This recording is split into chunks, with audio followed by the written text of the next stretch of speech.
Bo día a todos e a todas. Neste vídeo imos falar da prevención de riscos no laboratorio de control alimentario.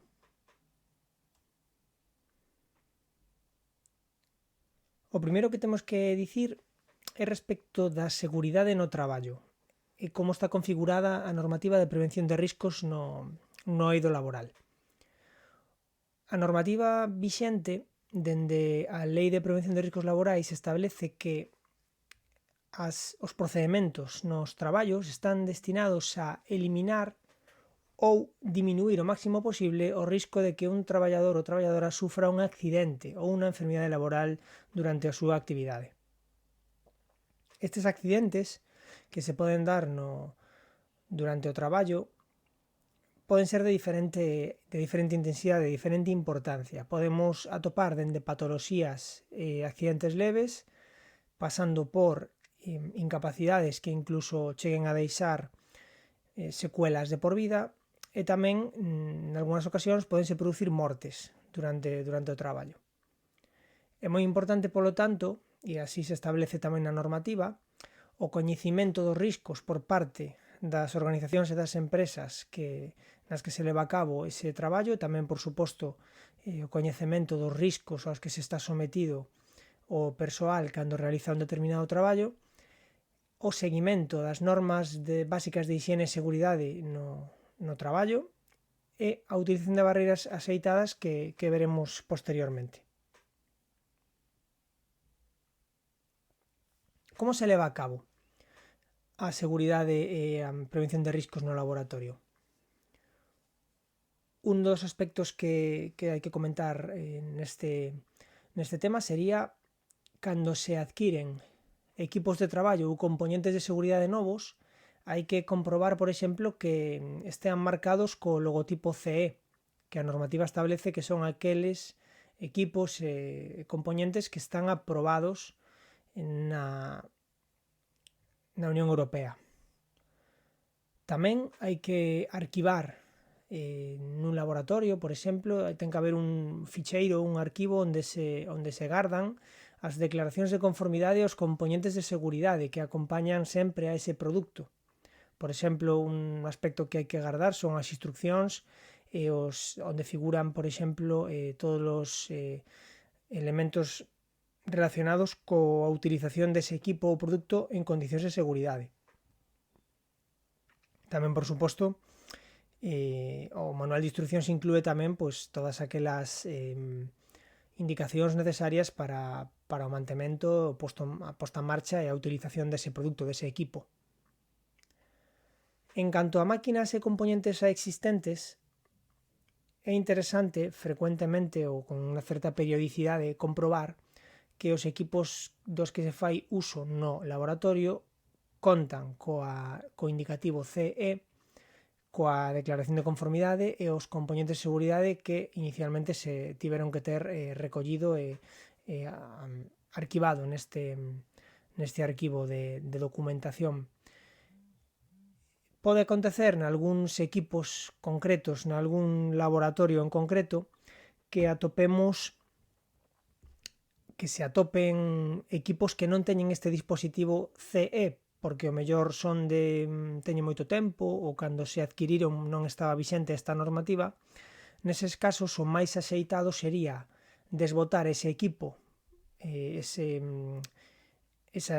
equipo ou ese material e substituílo por material máis moderno que xa ten unhas declaracións de conformidade e cumple con unhas características de seguridade máis axeitadas e máis actualizadas. Para traballar nun laboratorio de control alimentario ou un laboratorio de calqueras outras características onde se traballe con procedimentos de análise químico ou con algún outro tipo de procedimento, hai unha serie de normas xerais que teñen que cumplirse para poder traballar con seguridade. Unha delas pode ser, por exemplo, as principais están aquí recollidas nesta diapositiva. Unha podería ser lavar as mans, sempre antes e despois, especialmente ao finalizar a xornada de traballo, coa técnica correcta e co procedimento axeitado. Empregar bata sempre durante o traballo. A bata debe ser longa, debe protexer ben a parte anterior do corpo, que é a que pode estar máis sometida a algún tipo de salpicadura ou agresión por parte dos materiais ou reactivos cos que se traballa. Debe protexer o abdome, debe ter mangas longas, porque tamén a manga longa permite protexer o antebrazo, pois eventualmente de algún tipo de salpicadura ou de alguna posible queimadura que pudera acontecer. E, a ser posible, estas mangas longas deberían ter unha goma, un elástico, que permitise que se ceñise ben a zona do pulso. Desta maneira podemos evitar tamén que se nos meta algo no interior da manga pudera ocasionar algún tipo de dano.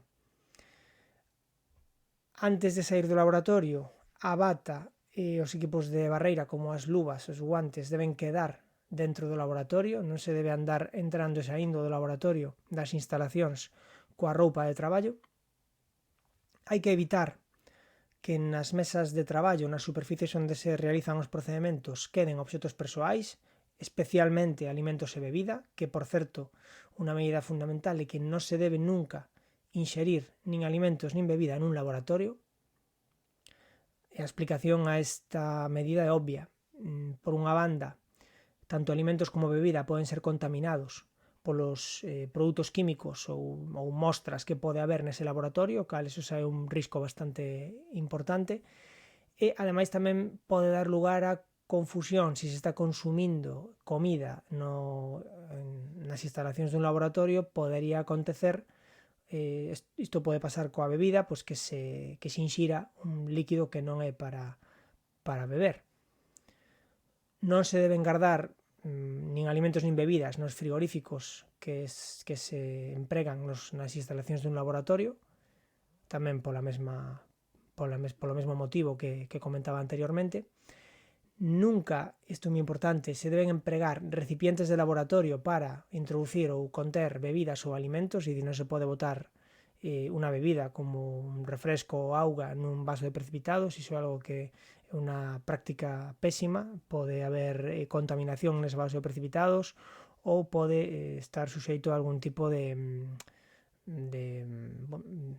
tóxico que evidentemente non queremos que se misture con un alimento, con unha bebida. E despois hai que cubrir adexeitadamente as feridas que pudera haber nas mans, especialmente, que puderan ser contaminadas cando se traballa con produtos tóxicos ou mostras que puderan estar contaminadas. En canto a hábitos persoais que tamén se deben cumplir para traballar nun laboratorio, os principais son respecto de vestimenta. Por exemplo, un calzado que sexa de seguridade, que cubra o pé, que sexa axustado e que teña unha suela, un chan antideslizante. Desta maneira podemos tamén previr que haxa un escorregamento e que a persoa poidera ter un accidente, unha caída. Hai que evitar a utilización de lentes de contacto durante o traballo no laboratorio. Preferiblemente deben utilizarse óculos, lentes que non son de contacto, para evitar que en unha eventual salpicadura aos ollos un produto ácido ou un produto cáustico pudera producir que a lente de contacto se deteriorara e se quedara pegada á córnea. Isto podría agravar as lesións que se poderían producir no ollo por unha salpicadura, por algún tipo de evento deste tipo. Todo o persoal debe empregar gafas de seguridade canto máis tempo posible, pero especialmente cando se traballa con sustancias que puderan producir salpicaduras. Non se debe levar pantalón curto, nin saias curtas, nin sandalias, nin zapato aberto. O sea, as zonas do corpo teñen que estar protegidas a alguna eventual salpicadura ou queimadura. Non se deben levar piercings nin pendentes, tamén por un tema de hixiene. O cabelo ten que estar recollido naquelas persoas que o teñan longo. Non levar anéis, cadeas ou colares, que puderan tamén ser un problema en caso de algún tipo de salpicadura. Non levar pulseiras, colgantes ou mangas anchas que puderan engancharse en algún utensilio ou instrumental que se está utilizando. E empregar luvas sempre que se manexen produtos que sexan corrosivos, tóxicos ou que poderan producir alguna queimadura.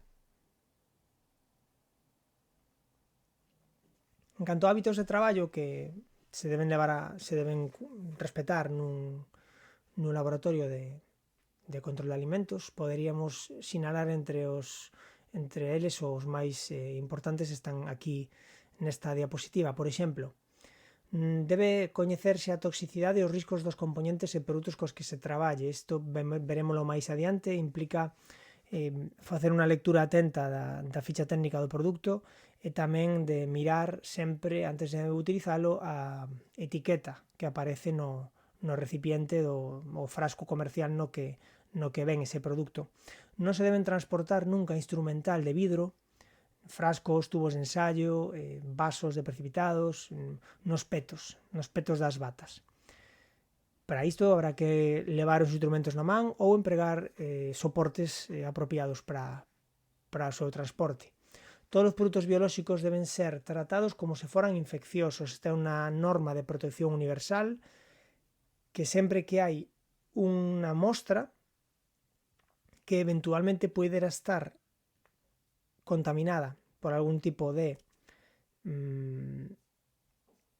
microorganismo ou algún tipo de patóxeno ou de tóxico específico, haberá que tratar sempre esa mostra como se fose positiva, como se tivera esa contaminación microbiolóxica, infecciosa, tóxica ou o que fora. Desta maneira aseguramos que no seu traballo, no seu tratamento, se poñen todas as medidas para evitar que pudera haber un dano ás persoas que se están manexando. Non se deben quentar nunca os recipientes os instrumentos de laboratorio de vidro directamente na chama. Sempre haberá que empregar, como veremos máis adiante, difusores de calor que evitan que o calor se concentre nunha zona moi pequena deste instrumento de vidro, deste material, e que pudera producir unha rotura. Nos frascos de reactivos que se abriron para a súa utilización deben taparse inmediatamente. Despois do seu uso, despois de coller a cantidade necesaria de reactivo, o frasco, o bote debe taparse inmediatamente e as tapas destes frascos deben colocarse sempre boca arriba na mesa, porque se colocasen boca abaixo podería gotear parte do seu contido ou podería manchar a mesa de traballo e contaminala. Ao rematar a tarefa, é moi importante, sempre que se remata un procedimento, unha tarefa no laboratorio, debe recollerse todos os materiais e reactivos que se utilizaron e colocalos adecuadamente nos lugares de almacenamento que estean establecidos. Cando se manipulan produtos ácidos corrosivos, irritantes ou tóxicos que teñen características de volatilidade, é dicir, que se evaporan e que contaminan o ambiente no que se está traballando, é moi importante utilizar campanas extractoras nas zonas de traballo ou, incluso, se é preciso, vitrinas que encapsulan moito máis o ambiente no que se está traballando e permiten asegurar unha inocuidade do ambiente no que a persoa que está traballando está respirando. Nos procesos de misturado de auga e sustancias ácidas, cando se mistura un reactivo ácido con auga, por exemplo, para facer unha dilución de un ácido concentrado, é moi importante engadir sempre o ácido sobre a auga e non facelo de outra maneira. Se botamos a auga directamente sobre o ácido, o que pode acontecer é que se produza unha reacción exotérmica cando o ácido se une a auga, cando se produce esa disociación do ácido e se desfai ao diluirse na auga, ao disolverse na auga, o que pode acontecer é que esa reacción exotérmica moi rápida quente moito esa cantidade de auga que está caendo sobre o ácido e que a auga entre en ebullición rápida e salte. Prodúcese como unha especie de salpicadura. É algo similar ao que acontece cando gotas de auga caen nunha tixola con aceite quente. Estamos cociñando, por exemplo, cando botas uns pementos que acabas de lavar e teñen gotas de auga, bótalos no aceite quente e salta esas pingas de auga saltan forte porque rapidamente entran en ebullición e saltan por suposto, con pingas de aceite moi quente. Entón ese é o perigo similar ao que teríamos cando botamos auga sobre un ácido. Para evitar esta situación, o que din os protocolos que hai que facer é botar sempre ácido sobre auga e nunca a inversa.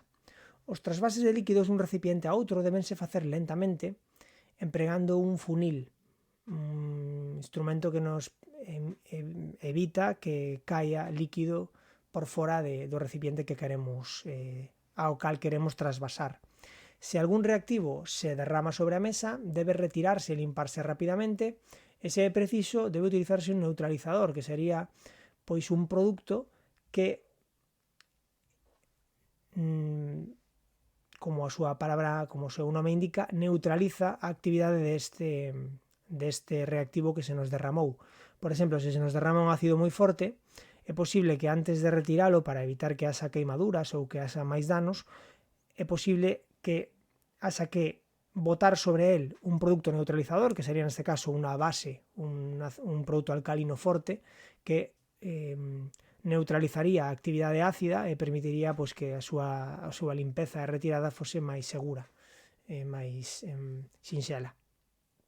Non se deben empregar centrífugas con tapa, débense empregar centrífugas sempre coa tapa ben pechada e nunca se debe intentar parar unha centrífuga. Si se pode facer a apertura e o rotor sigue dando voltas, nunca se debe tratar de frenar o tambor que rota dentro da centrífuga coa man. Hai que sempre agardar a que o movimento cese de forma autónoma, sin que nos intercedamos.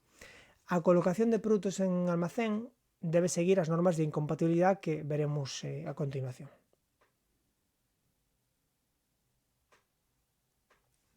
Cales son os tipos de riscos que imos atopar nun laboratorio de control de alimentos? Ou, por extensión, nun laboratorio onde se traballe pois, con produtos químicos. Considérase risco a posibilidade de que un traballador sufra un dano a consecuencia do seu traballo, en particular pola exposición medioambiental, por exemplo, a axentes físicos, químicos ou biolóxicos. Unha posible consecuencia de ditas exposicións son as enfermidades profesionais. Falamos de enfermidade profesional como aquela enfermidade que se produce ao longo do tempo, despois de estar sometido, o traballador ou traballadora, o persoal, despois de estar sometido a algún elemento que puidera chegar a producir por unha exposición continuada, puidera chegar a producir unha enfermidade. Falamos de deterioros paulatinos da saúde dos traballadores e tamén falamos de que este contaminante, este produto que vai producir esta enfermidade ou este deterioro paulatino da saúde, vamos a ter que ter en conta tamén o tempo de exposición e a concentración, a intensidade desa exposición.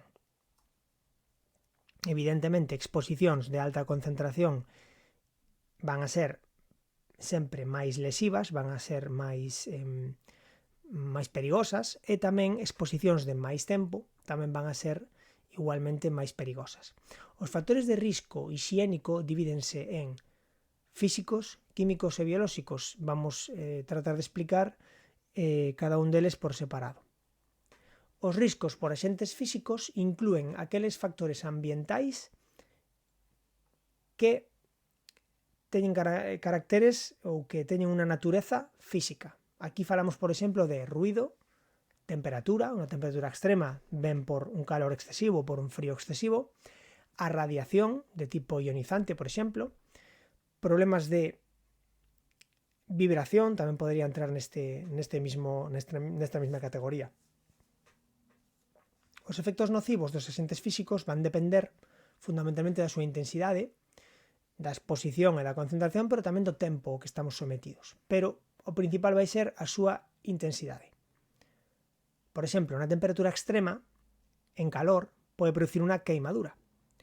Pero unha temperatura non extrema, é dicir, un calor baixo, por moito tempo que se aplique, moi probablemente non produza unha queimadura, pero cando se vai producir a queimadura é cando estamos sometidos a un calor extremo, cando a intensidade é alta. O mesmo acontece pois con outros aspectos como ruido, como vibración, ainda que tamén estes asentes físicos como ruido e vibración tamén poden ser lesivos cando o tempo de intensidade, ao que a persoa está sometida é un tempo longo, un tempo prolongado. Os riscos químicos, pola súa parte, veñen definidos pola natureza dos produtos químicos, a vía de entrada no organismo, o tempo de exposición, as condicións de traballo, a sensibilidade dos traballadores e o entorno medioambiental no que se leva a cabo o traballo.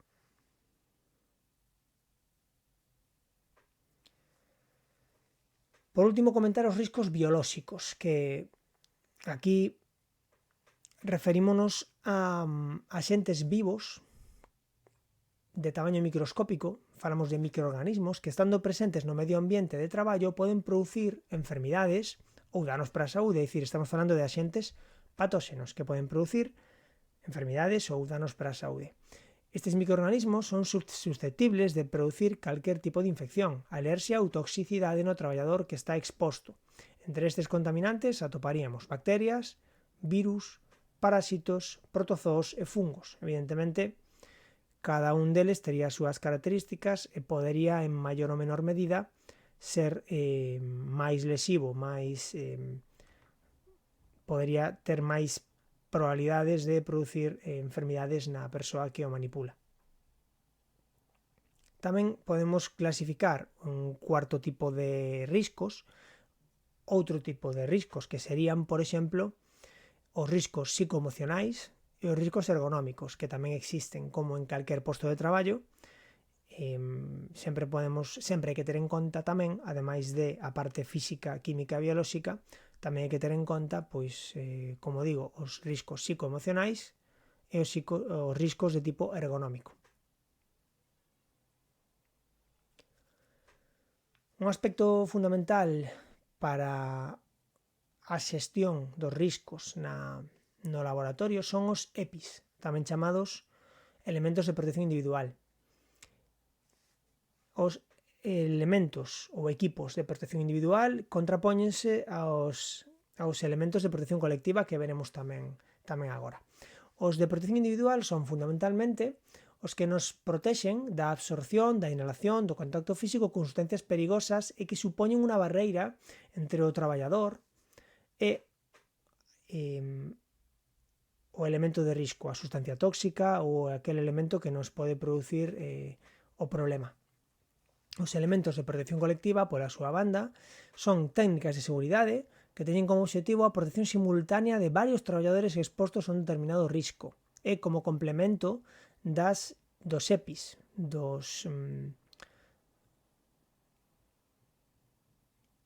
é dicir, ante un risco, o primeiro que temos que aplicar nos protocolos de traballo, de deseño de traballo e de intervención nos diferentes laboratorios, o primeiro que se implementa son os elementos de protección colectiva.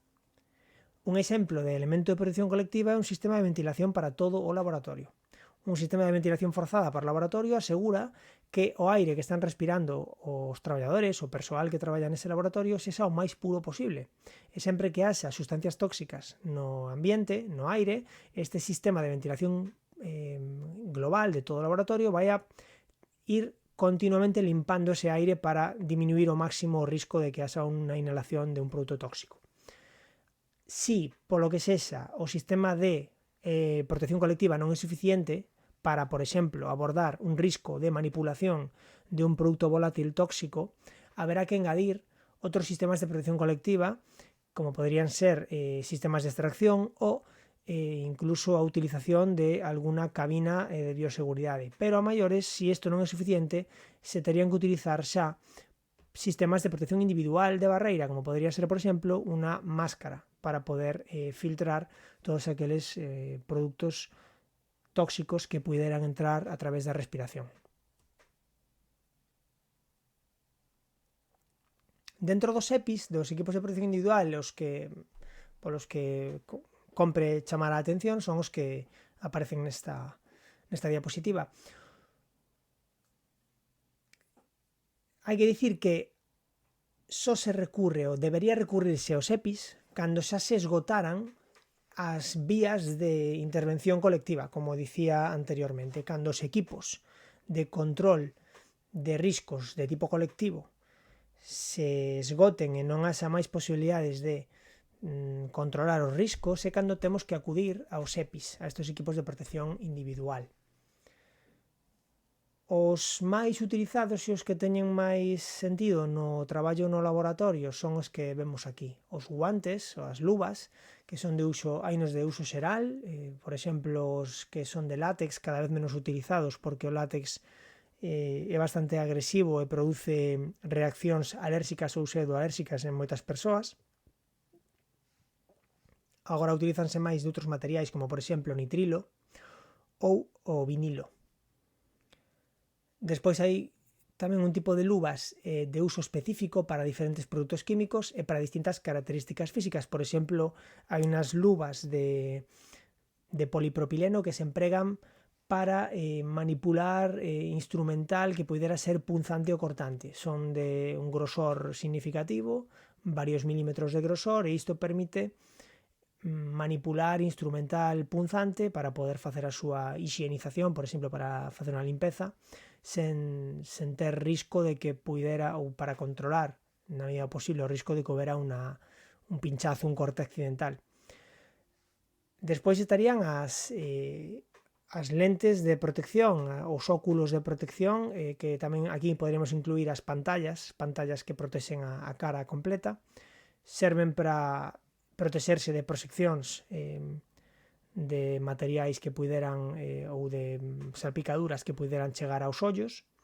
Tamén hai hai lentes de protección de luz que protexen, por exemplo, de radiación, como lentes para protexerse da radiación láser ou de protexerse de radiación moi forte, por exemplo, que protexen para tarefas de soldadura.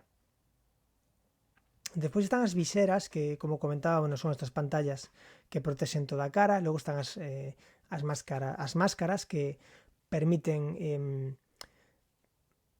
filtrar o aire que se respira, por exemplo, de partículas sólidas, de microorganismos, para diferentes tipos de impurezas que pode haber no aire.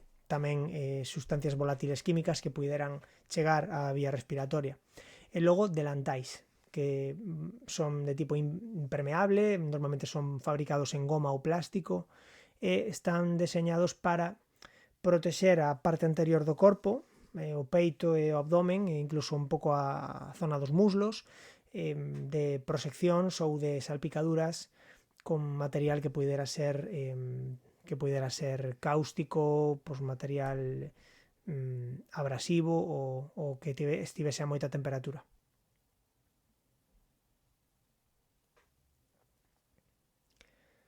Dentro dos sistemas de protección colectiva que se poden utilizar cando acontece alguna situación de urxencia ou nun accidente no laboratorio, compre comentar os seguintes. As fontes lavaollos son un sistema que permiten descontaminar rapidamente os ollos e a cara cando se produce unha proxección ou unha salpicadura nesa zona.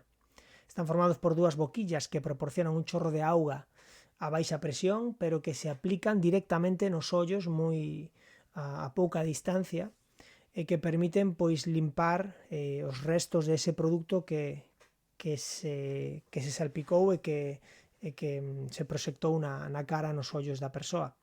O seu uso é fundamental se se producen este tipo de salpicaduras e teñen que estar sempre ben sinalizadas e accesibles para que calquera persoa que o necesitase pudera chegar a eles rapidamente.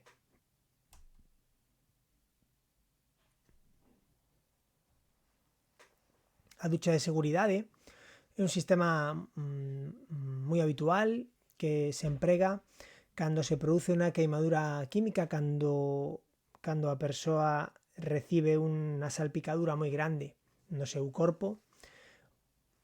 Normalmente o seu funcionamento vai asociado a unha alarma acústica. No momento que se abre a auga dunha ducha de seguridade, actívase unha especie de alerta sonora para avisar ao resto do persoal de que hai unha emerxencia. O grifo de apertura nunca debe ser un grifo estándar, senón que ten que ser un dispositivo de fácil apertura, por exemplo un tirador, unha cadea, unha barra que se baixa, algo moi simple que se vexa para que non haxa problemas de que a persoa que o necesita teña que andar buscando onde está o botón de apertura ou o mando. É fundamental revisar que as instalacións, de forma periódica, que as instalacións funcionan ben, e de que a ducha funciona, e que no caso de ser necesaria, pois non falle. Outro elemento de protección colectiva é a manta ignífuga. Normalmente está cerca das zonas onde se traballa con lume, ou se traballa con queimadores, chisqueiros Bunsen ou algún tipo de material que pudera ter unha chama e que eventualmente pudera producir un incendio. Emprégase para apagar, para rapidamente intervir en pequenos focos ou pequenos incendios que están iniciándose, ou cando unha persoa se lle prende a roupa. Ten que estar ben sinalizada e ben visible, que ten que ser accesible, pois rapidamente poderse sacar e aplicar no lugar onde se sea necesario. Os extintores son dispositivos que tamén entran dentro desta categoría de produtos de elementos de protección colectiva. No seu interior conteñen sustancias que, ao seren proxectadas sobre o foco do lume, fan que se apague. Nos laboratorios, os extintores máis habituais son os que conteñen CO2. Outro aspecto de protección colectiva é a sinalización de seguridade. Aquí incluímos a identificación dos produtos químicos perigosos, que se realiza sempre a través de etiquetas de seguridade, fichas de seguridade, fichas técnicas que agora mesmo, por a normativa actual vixente, entran dentro do regulamento CLP, como veremos máis adiante. E a etiqueta dun produto debe identificar un montón de información. Por exemplo, cal é o seu nome, o nome deste produto, cal é o fabricante ou suministrador do mesmo, cales son os perigos que van asociados ao uso deste produto químico. E aquí vamos ver tamén varias informacións como poden ser a palabra de advertencia, que pode ser perigo ou atención. Verémolo máis adiante cal é a diferenza entre cada unha delas.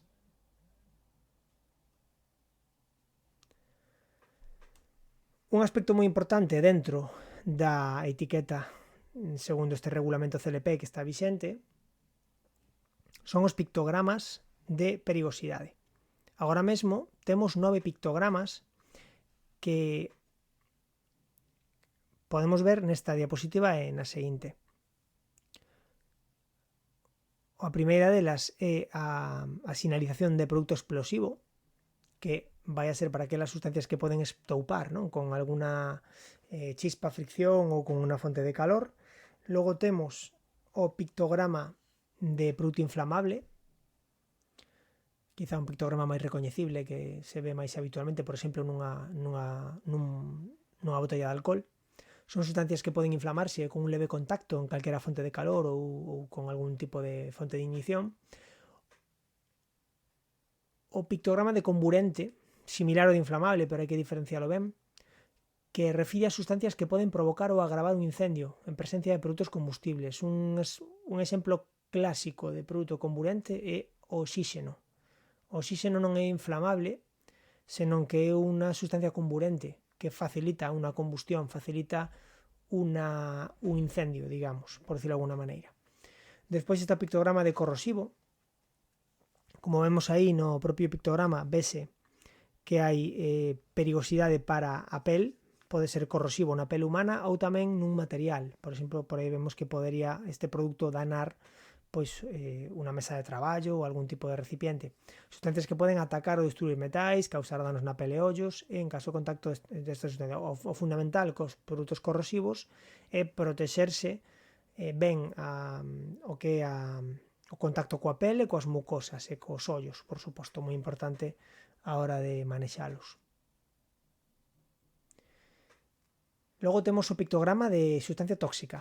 Como podemos ver aquí, a famosa imaxe dun cráneo con dúas tibias cruzadas.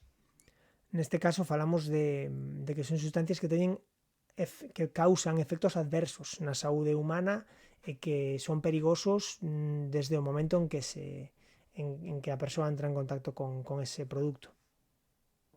Despois está o pictograma de toxicidade aguda, que é similar ao de tóxico, ese signo de admiración que sinala que ese produto xera efectos adversos cando se contacta con el, pero non son unos efectos tan adversos como os que se producirían con unha sustancia tóxica que ten o pictograma de tóxico. Entón, podemos considerar que son dous pictogramas que falan do mesmo, dun prexuizo agudo desde o momento en que se contacta con el, pero que hai bastante diferenza en canto a que o tóxico pode ser moi perigoso, incluso pode producir a morte, e a toxicidade aguda, pois normalmente non vai a ser tan perigoso.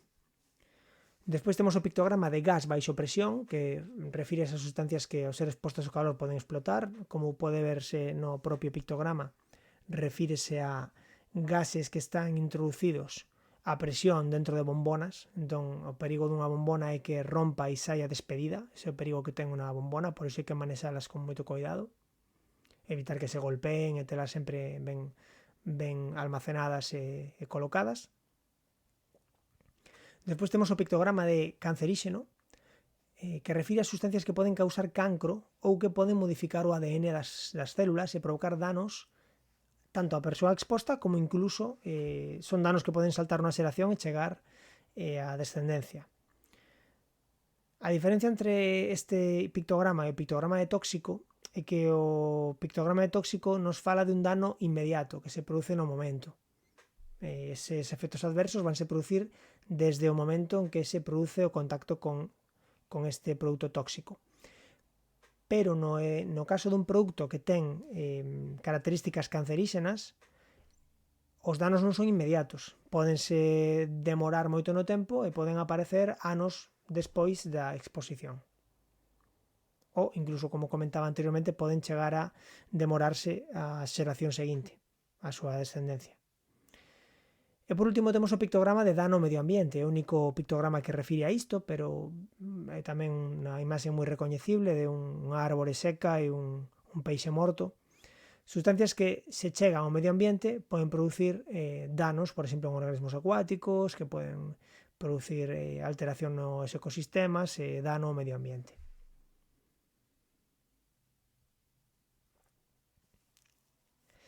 Dentro das etiquetas que podemos atopar para informar sobre os perigos dos diferentes produtos químicos que se empregan no laboratorio, a principal información que vamos a atopar é a que vemos aquí, a nivel xenérico. Aparecen os pictogramas, normalmente aparece un pictograma, pero poden aparecer máis, 2 ou 3. O normal é que apareza un, que responde ao principal risco que ten ese produto químico. Por exemplo, aquí temos un produto que podería ter 3 pictogramas, un pictograma de inflamable, un pictograma de danos canceríxenos ou danos a longo prazo e un pictograma de que ten danos agudos, non unha toxicidade, pero sí que pode producir danos agudos, unha irritación cutánea, por exemplo, se contactáramos con este produto.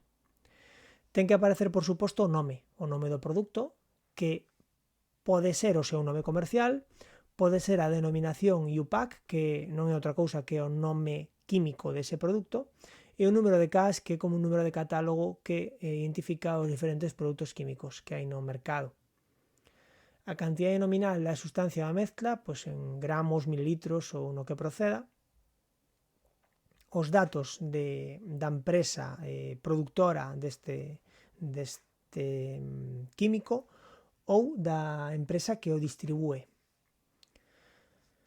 Despois, en canto á natureza dos riscos, ademais do pictograma que nos chama a atención visualmente e rapidamente sobre cal é o principal risco, vamos ter tamén un texto que nos vai a facilitar os principais, nos va a informar sobre cal é os principales riscos que hai neste produto, coa utilización deste produto. Entón, temos, agora mesmo, co regulamento CLP, temos fundamentalmente 3 tipos de frases. A primeira son as frases H, que indican cales son a natureza dos perigos desta sustancia, incluindo cal é o grau de perigo. Un exemplo de frase H sería o que podemos ver nesta diapositiva, H225, que significa líquido e vapores moi inflamables. Se aparece esa frase H, pois sabemos que ese produto volátil, que se forma vapor, que se evapora, e que eses vapores, igualmente que o líquido, son inflamables. Podría ser unha frase que poderíamos atopar pois nunha lata de gasolina, por exemplo. Despois, ademais destas frases H, que están todas catalogadas e se poden consultar, temos tamén un tipo de frase que engade máis información a estes perigos, é o que chamamos frases EUH. A frase EUH que aparece nesta etiqueta de mostra, podémosla ver aí. La exposición repetida puede provocar sequedad o formación de grietas en la piel. Es decir, aquí, en este caso, está indicando algún risco engadido como máis información aos riscos que xa nos facilitan tanto pictogramas como as frases H. Entón temos, por un lado, frases H, temos frases EUH e temos os pictogramas. Toda esa información nos está aportando, nos está explicando cales son os principais perigos que ten este produto. Despois temos outro tipo de frases que se chaman frases P, que tamén se coñecen como consellos de prudencia. Estas frases P describen cales son as medidas recomendadas para a utilización deste produto. Estas medidas que van a intentar minimizar ou evitar os efectos adversos que están causados pola exposición a esta sustancia ou a este produto en concreto.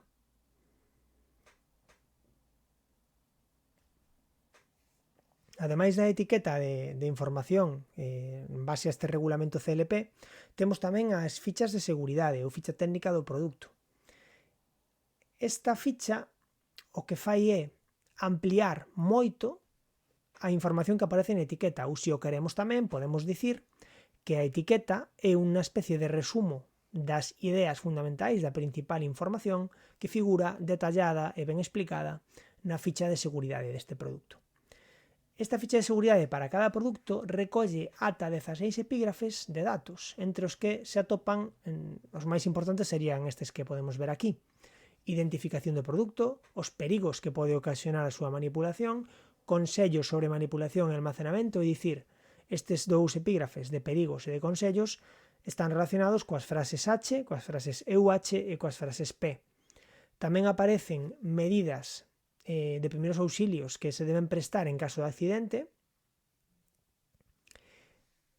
cales son as medidas de protección necesarias para a súa manipulación, tamén referíamos antes ás frases P, cales son os informes de toxicoloxía, se hai evidencia científica toxicolóxica sobre cales son os efectos que pode ter este produto e a exposición a este produto, e logo tamén as propiedades físico-químicas do produto, entre outras informacións que tamén aparecen na ficha de seguridade.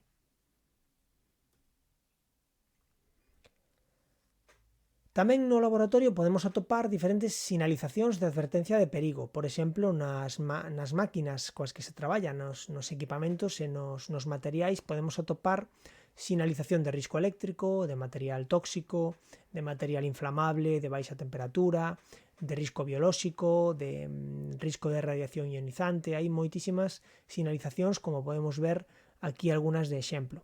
E tamén podemos atopar sinais de prohibición, como por exemplo a prohibición de fumar e a prohibición de acender lume ou de comer e beber. Son algúns tipos de sinalizacións que nos podemos atopar en determinadas zonas ou rexións do laboratorio. Tamén podemos atopar sinais de obriga. Aquí, por exemplo, vemos o máis habitual nos lugares de traballo e que poida aparecer sinais de obriga respecto de utilización de EPIs, de equipos de protección, como son máscara, pantalla facial ou luvas de protección. Tamén está sinalizado, ten que estar sinalizado os equipos de extinción de incendios, por exemplo, onde están as mangueiras para incendios ou onde están situados os extintores. Ten que estar debidamente sinalizados para poderse atopar rapidamente. E tamén ten que estar sinalizado, como comentaba anteriormente, outros equipos de protección colectiva, como por exemplo a ducha de seguridade ou o lavado de ollos, que ten a súa propia sinalización, como podemos ver aquí en cor verde. Para rematar con esta exposición, simplemente vou a comentar algúns principios moi básicos, moi elementais, sobre como atender situacións que se poden dar con certa frecuencia no traballo nun laboratorio, que hai que facer a nivel de primeiros auxilios antes de recibir unha atención médica especializada en caso de que isto fose necesario. Os primeiros auxilios, vou a recordar neste punto, que son aquelas atencións que se aplican in situ pola propia persoa que sufre o accidente ou polas persoas que a acompañan e que non teñen que ser unhas actuacións de tipo profesional, é dicir, a diferencia entre os primeiros auxilios e a atención médica especializada é, entre outras cousas, que os primeiros auxilios non teñen que ser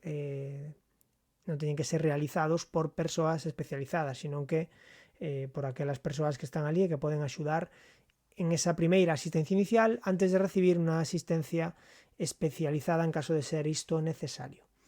Por exemplo, en caso de producirse un corte ou unha ferida, o que hai que facer é lavar esa parte do corpo que está afectada utilizando auga e xabón, preferentemente un xabón de tipo neutro. Despois, é interesante aplicar un antiséptico, como podría ser, por exemplo, a clorexidina, e cubrir esa ferida, ese corte, con unha gasa de tipo estéril e facendo unha pequena presión en caso de que exista algo de hemorraxia. Se quedan restos de obxetos estranos, como por exemplo trozos de vidro ou materiais de algún tipo, pois non son facilmente retirables, débese acudir a un centro médico con esta asistencia médica especializada para que leven a cabo a cura completa. En caso de que se produza unha queimadura ou unha corrosión por algún tipo de produto abrasivo ou que produza queimaduras químicas. Se, por exemplo, sufrimos unha queimadura por lume ou por un obxeto quente, se a zona é pequena, pois primeiro hai que someter esa zona a un lavado con auga, hai que aplicar auga fría durante moito tempo con intención de reducir a temperatura desa zona e posteriormente debe cubrirse con unha gasa estéril, deixalo así, se é necesario despois acudir a que se sea evaluada esta queimadura por un profesional médico. En caso de que se produza unha queimadura con ácidos, pois rapidamente hai que cortar a roupa que está manchada, empapada con ácido.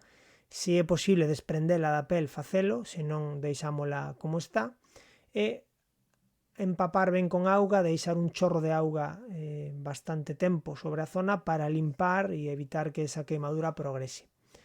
En caso de que se produza unha queimadura por unha álcalis, en vez de ser un ácido que sea por un produto alcalino, pois tamén a abordaxe basicamente a mesma. Botar auga e deixar que eso se limpe adecuadamente para evitar que progrese.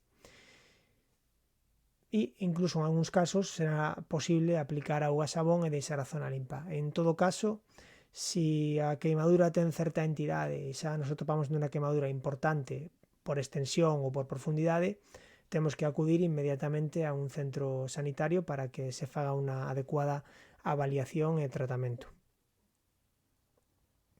En caso de que se produza unha salpicadura nos ollos, hai que utilizar a fonte de ollos, ou se non contamos con ela, pois utilizar o lavabo e o auga corrente e aplicar auga corrente fría na zona durante uns 15 minutos polo menos. Se é preciso, taparemos ambos ollos con unha gasa humedecida e acudiremos a un centro sanitario.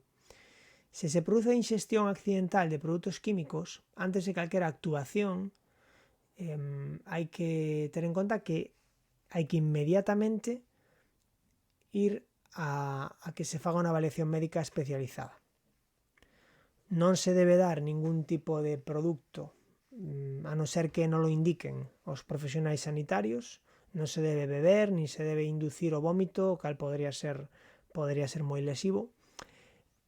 E a hora de contactar cos servizos de emerxencia por teléfono, por exemplo no 061, é moi importante dispoñer do produto e da súa etiqueta para poder informar das características do mesmo e que se poidan consultar cales son as súas características toxicolóxicas antes de tomar unha decisión. En todo caso, se se produce algún tipo de inxestión de produtos químicos, o mellor é contactar canto antes cos servizos de emerxencia sanitaria. E por último, en caso de producirse inhalación dun produto químico, pois podemos requerir a asistencia médica inmediata igualmente. Hai que retirar a persoa do lugar e conducir a un lugar con aire fresco, e se non respira ou creemos que non o fai de maneira axeitada, hai que iniciar as maniobras de restricción cardiopulmonar se é preciso. Sempre tamén contactar, poñer en aviso os servicios de emerxencia sanitaria. Para calquera destas situacións que se comentan aquí, que son as que se poden dar con maior frecuencia nun laboratorio, é moi importante aplicar o protocolo PAS. O protocolo PAS, como o seu nome indica, é un acrónimo de 3 actuacións que sempre hai que levar a cabo. A primeira é a de protección, a segunda é a de avisar e a terceira é de socorrer. Protexer, avisar e socorrer. Por eso se chama protocolo PAS. Sempre que vamos a facer algo, ou hai un accidente, ou temos unha situación de emerxencia ou de urxencia, o primeiro que temos que facer é asegurar a zona para que a víctima, as víctimas ou as persoas que van a acudir a realizar esta primeira atención en forma de primeiros auxilios non empeore a súa situación ou non se produzan máis víctimas, máis accidentados. O segundo, unha vez que identificamos e protexemos e identificamos cal é o problema, temos que avisar aos servicios de emerxencia sanitaria para que mobilicen os medios de evacuación que se sean necesarios para poder realizar a asistencia. Unha vez que está feito isto, que avisamos, protexemos e avisamos, o terceiro eslabón desta cadea, a terceira actuación vai ser xa, agora sí, socorrer, que en estes exemplos que puxen anteriormente sería as actuacións que habería que levar a cabo.